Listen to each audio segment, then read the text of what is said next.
আল্লাহ নবী জিজ্ঞেস করে, উট তুমি আমাকে সালাম দিলা কারণ কি? উট বলে, ওগো নবী, আপনি শুধু মানুষের নবী না, আপনি আমারও নবী। উট বলে, ওগো আল্লাহর নবী, আমার মনে অনেক দুঃখ, আমার মনে অনেক কষ্ট, আপনার কাছে কিছু দুঃখের কথা বলতে চাই। কি বলতেছে উট? কে বলতেছে?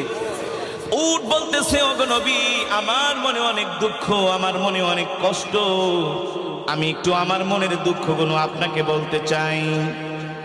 আল্লাহর নবী উটকে ডাক দিছে, তাল, আসো আমার কাছে। উট আল্লাহর নবীর কাছে আসলেন, এসে উটের মুখটা আল্লাহর নবীর কানের কাছে নিয়ে মনের সব দুঃখগুলো বলতে লাগলেন। আর উটের চোখ দিয়া ঝরঝর করে পানি পড়তেছে।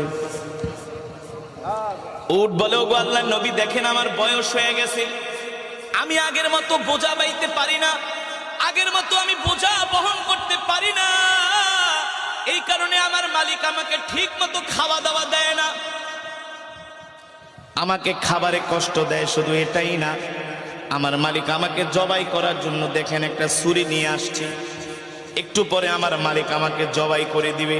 আল্লাহু আকবার, জোরে বলেন আল্লাহু আকবার। আল্লাহর নবী উটের কথাগুলো শুনছেন, আর উট কান্না করে বলতেছে, ওগো নবীজি, দুনিয়ার কোন মানুষের কাছে মনের দুঃখ বইলা লাভ নাই, একমাত্র আপনি ছাড়া, আপনি তো রহমাতুল লিল আলামিন। আল্লাহর নবী প্রশ্ন করে, উট, আমি তোমার জন্য কি করতে পারি? উট বলে, ওগো আল্লাহর নবী, আপনি আমাকে আমার মালিকের থেকে ক্রয় করে আপনি আমাকে আজাদ করে দেন, আমার মালিকের থেকে আপনি আমাকে কিনা নিয়ে আজাদ করে দেন, কারণ আমিও তো আপনার উম্মত। আর আস্তে কোন সুবহানাল্লাহ, আমিও তো আপনার উম্মত, আমি কষ্ট পাই, এটা আপনি সহ্য করতে পারবেন না, কারণ আপনি আমার নবী, আমি আপনার উম্মত। আল্লাহু আকবার।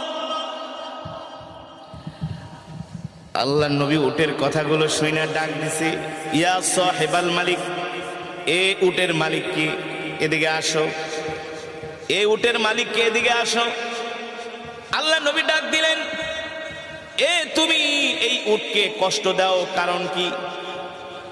উটের মালিক বলে, উটকে আমি কষ্ট দেই, এটা আপনি আবার কিভাবে জানেন? সুবহানাল্লাহ।